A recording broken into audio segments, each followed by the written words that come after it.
ক্ষেত্রে ওনারা চুপ থেকেছেন এবং দায় মেনে নিয়েছেন যে হ্যাঁ আমরা ব্যর্থ হয়েছি।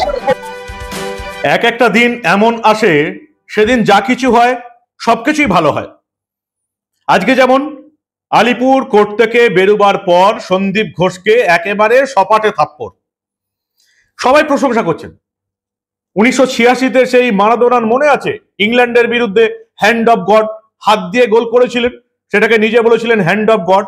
তেমনি আজকে সন্দীপ ঘোষকে যিনি থাপ্পড় মারলেন তাকে সবাই প্রশংসা করছেন। আর অন্যদিকে আরো বড় কাণ্ড ঘটলো লালবাজারে পুলিশ কমিশনারের দপ্তরে। পুলিশ কমিশনারকে রীতিমতো শিরদাঁড়া উপহার দিল ডাক্তাররা। এই প্রথম মনে হয় অপারেশন থিয়েটারের বাইরে কারোর শিরদাঁড়া লাগানো হলো, এবং এক্ষেত্রে পুলিশ কমিশনার বিনীত গোয়েলের শিরদাঁড়া দিলেন ডাক্তাররা। এবং শুধু তাই নয়, আমি জানি না এরকম আজ অব্দি কোনোদিন ঘটেছে কিনা, বিনীত গোয়েলের হাতে তিনি ব্যর্থ, ফেল করেছেন বলে তার পদত্যাগ দাবি করলেন ডাক্তাররা। অসাধারণ কিছু দৃশ্য আজকে এই বাংলার মানুষের সামনে উঠে এলো। কি কি দৃশ্য আমরা দেখলাম সবটা দেখাবো, শোনাবো। এই প্রতিবেদন শেষ অবধি দেখুন। আমি মানব, দা নিউজ বাংলায় আপনাদের স্বাগত জানাচ্ছি। প্রথমে তো সেই মারাদোনার হ্যান্ড অফ গড যেটা বললাম সেটা তো দেখতেই হচ্ছে। সন্দীপ ঘোষ আলিপুর আদালতে বেরোনোর মাত্র প্রচুর মানুষ তাকে দু আঘাত দেবার চেষ্টা করলেন এবং একজন সপাটে দিয়েই দিলেন। দেখুন সেই ভিজুয়াল একবার।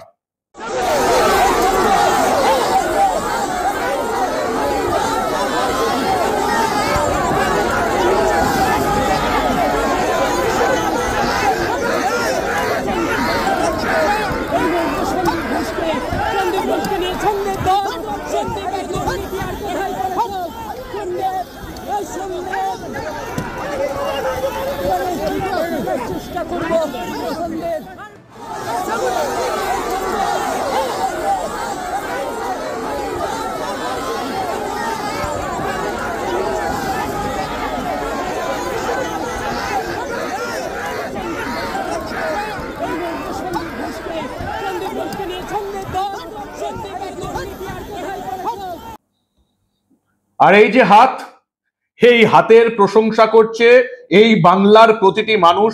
কেউ বলছে না খারাপ করেছে, সবাই বলছে বেশ করেছেন। সন্দীপ ঘোষকে আপাতত 8 দিনের সিবিআই হেফাজতে দেওয়া হয়েছে এবং তার চেয়ে বড় কথা, গ্রেপ্তার করা 24 ঘন্টা পর শেষ পর্যন্ত আরজিকর কলেজ মেডিকেল কলেজের প্রাক্তন অধ্যক্ষ সন্দীপ ঘোষকে সাসপেন্ড করলো মমতা বন্দ্যোপাধ্যায় রাজ্য স্বাস্থ্য দপ্তর। আপাতত তাকে সাসপেন্ড করা হয়েছে 8 দিনের সিবিআই হেফাজত। কিন্তু আজকে এর চেয়েও বড় ঘটনা ঘটেছে। পুলিশ কমিশনারকে শিরদাঁড়া উপহার দিলেন এই বাংলার ডাক্তাররা।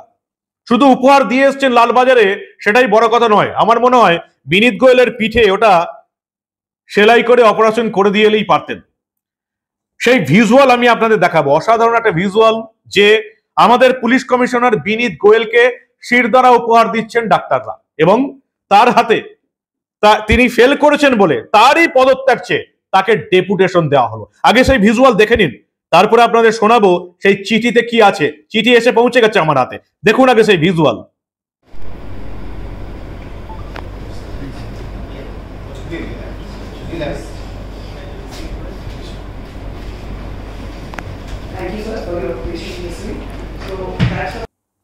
এই সেই বিখ্যাত দৃশ্য, বিনীত গোয়েলের হাতে তারই পদত্যাগ দাবি করে চিঠি তুলে দিলেন ডাক্তাররা। অবিশ্বাস্য ঘটনা।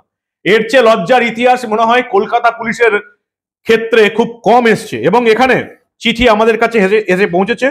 সেই ডেপুটেশনের চিঠিতে কি লেখা ছিল? To the commissioner of police, Kolkata police headquarter, Lalbazar. 1 number পয়েন্টটা কি ছিল? You have failed as CP of Kolkata police to protect the sanity of the crime scene and stop the renovation work nearby that clearly altered the crime scene. Crime scene altered হয়ে গেছে, আপনি কলকাতার CP হিসাবে একেবারে ব্যর্থ। Second point কি ছিল? You have failed as CP of Kolkata police to ensure a transparent investigation of rape and murder of Abhaya and speedy arrest of the culprits involved in same.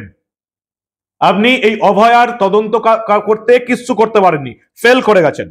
You have failed as CP of Kolkata Police to protect the students of Arjikar from heinous mob attack of the night of 14th August, and Kolkata Police acted as a mute spectator of the event and as an explicit act of cowardice filed the scene and tried to divert in view of the affirmation hysteric failure.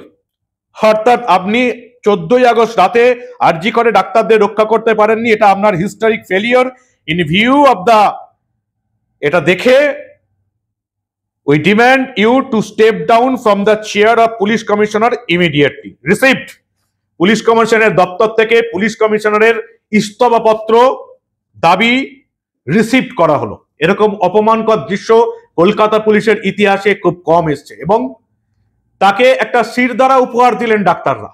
বেরিয়ে এসে কি বললেন ডাক্তাররা, শুনুন আপনারা। বেশ কিছু ক্ষেত্রে ওনারা চুপ থেকেছেন এবং দায় মেনে নিয়েছেন যে হ্যাঁ আমরা ব্যর্থ হয়েছি, কিন্তু আমরা পিছন দিয়ে কে লাইট বাঁচিয়ে দেবো, যেটা আমাদের উদ্দেশ্য ছিল ডিপ্রেশন দেওয়া, আমরা পাঠ করে দিই এবং উনি খুব গ্ল্যাডলি ওটা অ্যাকসেপ্ট করেন এবং তারপরে এই সমস্ত চলতে থাকে এবং যথারীতি ওনারা কোনো রকম কোনো সদুত্তর দিতে পারেননি। তাই আমাদের ধৈর্যচ্যুতি ঘটে ওনাদেরও বুঝতে পারছিলাম একই কথা বারবার ঘুরিয়ে ঘুরিয়ে বানিয়ে বানিয়ে বলতে হচ্ছে। তাই আমরা আমাদের এই যে স্পাইনটা নিয়ে গেছিলাম ওটা ওখানে রেখে ওনাদেরকে দিয়ে আমরা চলে আসি। অপসারণের বিষয়ে কি বলে?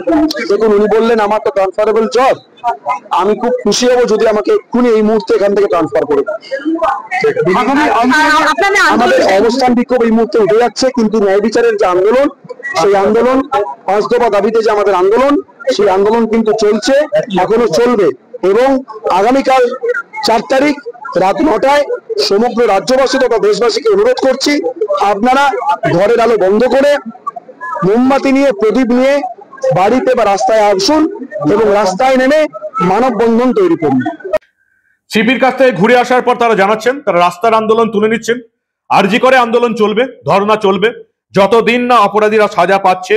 এবং পুলিশ কমিশনারকে কিন্তু ইস্তফা দিতে হবে, কারণ তিনি অকুস্থল অল্টার্ড করেছেন, মার্ডারারদের খুঁজে বের করতে পারেননি এবং আরজি করে ভাঙচুরকে কিচ্ছু করতে পারেননি। সত্যি তো কলকাতা হাইকোর্টের প্রধান বিচারপতি, সুপ্রিম কোর্টের প্রধান বিচারপতি এত খারাপ কথা বলার পরেও বিনীত গোয়েলের লাজ লজ্জা কিচ্ছু নেই, এখনো তাকিয়ে আছে নবান্নের 14 তলা থেকে। কিন্তু আমি আপনাদের বলছি 48 ঘন্টা, 24 ঘন্টা হয়েছে আর 24 ঘন্টা, আগামীকাল রাত পর্যন্ত বিনীত গোয়েল নিজের পদে থাকতে পারবেন না। মমতা বন্দ্যোপাধ্যায় নিজে বাঁচার জন্য বিনীত গোয়েলকে কলকাতার পুলিশ কমিশনার পদ থেকে সরিয়ে দিতে বাধ্য হবেন। লিখে রাখুন আপনারা। অন্তত আমার ব্যক্তিগত মত এটাই যে এর পরেও মমতা বন্দ্যোপাধ্যায় সিপিকে আর নিজের চেয়ারে ধরে রাখতে পারবেন না, তাকে হয়তো অন্য কোথাও পুনর্বাসন দিতে হবে। কি বলেন আপনারা? এই প্রথমবারের জন্য আপনারা দেখতে পেলেন যে সন্দীপ ঘোষকে বেশ মারধর করছে জনতা, সিবিআই আটকাতে পারছে না। বিনীত গোয়েলকে দেখুন শিরদাঁড়া তুলে দিল ডাক্তাররা, তার ইস্তফা দাবি করে তারই হাতে চিঠি ধরিয়ে দিল ডাক্তাররা। এর চেয়ে অপমানকর এবং লজ্জাজনক দৃশ্য কলকাতা পুলিশের ইতিহাসে খুব কমই এসছে। কি বলেন আপনারা?